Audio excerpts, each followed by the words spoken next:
Hello, everyone. I'm Sam Shafer, and I serve as the CEO of Integrated Services for Behavioral Health.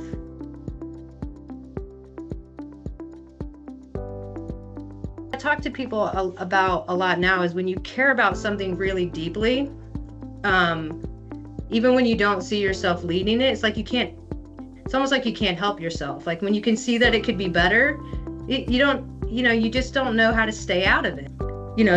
I think for many of us, it's a calling. And so what I share with people now is if you think that you're going to be called to lead something, if you even have the inkling that you may be called to lead something, start positioning yourself in that learning now. Start finding people who will mentor you now.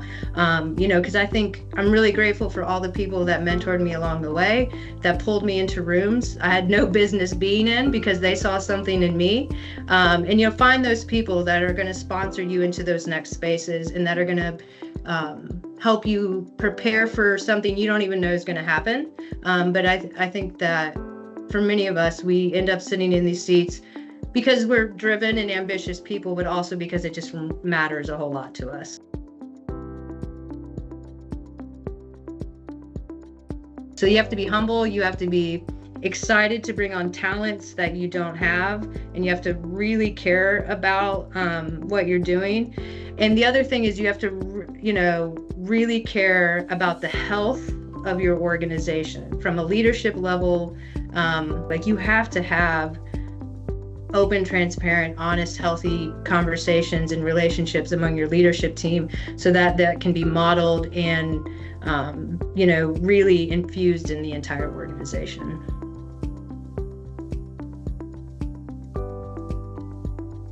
Oh, I would say that I inherited some really brilliant people and we have cultivated some new. You need to talk to your team about what else do we need, what are we missing that would make us better? What are we missing that would elevate how we perform together? What skill sets?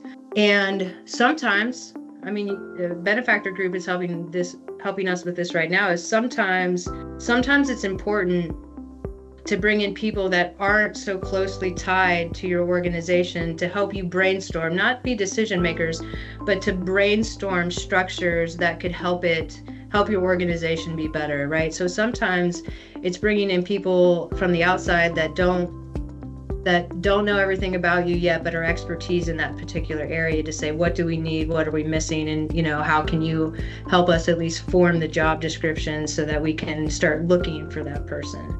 And I'm a big believer that people say, you can't find unicorns. I feel like we've found a few unicorns, so I don't think that's true.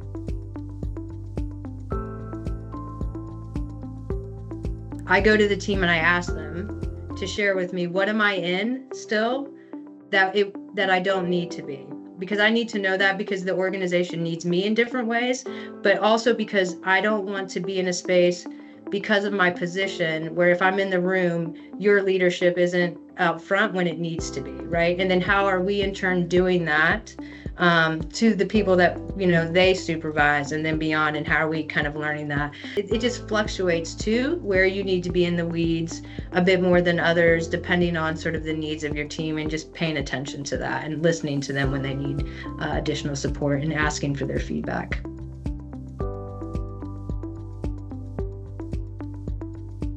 That's a really exciting question, and it's a hard one to answer. So we'll stay in an abundant. So we're in a space where the future of our industry feels uncertain, just because of certain things that we're waiting on to be determined from a legislative space. But if I'm going to live into this your abundance, and in 10 years, we will be a fully integrated organization. Meaning, right now, we do not provide primary care under the same umbrella. We're behavioral health, substance use, housing, some early child. We have everything. We have really good services, but we don't do primary care ourselves. So I'm really excited to say that, I believe in the very near future, we're going to be able to provide primary care and other physical health care services along with all of those other things. So in 10 years, I believe that we are on a path that will allow us to have a really strong voice as a leader in Ohio and beyond, in terms of how we show up for each other, how we take care of those who are most vulnerable in our communities, and how we really, we stop parceling out these things like housing as something different, when we know, and everybody knows, it's so essential to that, having a safe place to lay your head every night plays a huge part in whether you're healthy or not. And so that that we are a place that people come to talk about that and how we did it. And the other thing is that a leading voice in that, people with lived experience are essential in these spaces, but outside of just behavioral health and healthcare, right? That people stop being scared of those of us that have lived experience with substance use and mental health, and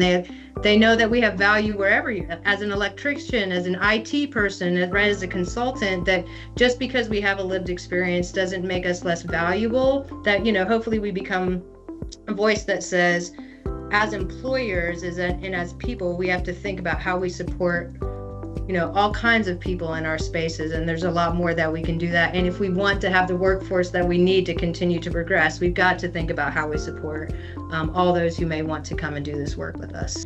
Lastly, I'd like to say that we've expanded into a few other states. We have talked a lot about some neighboring states, so hopefully we are also in 10 years taking some of the good that we are doing in the world into some additional rural spaces.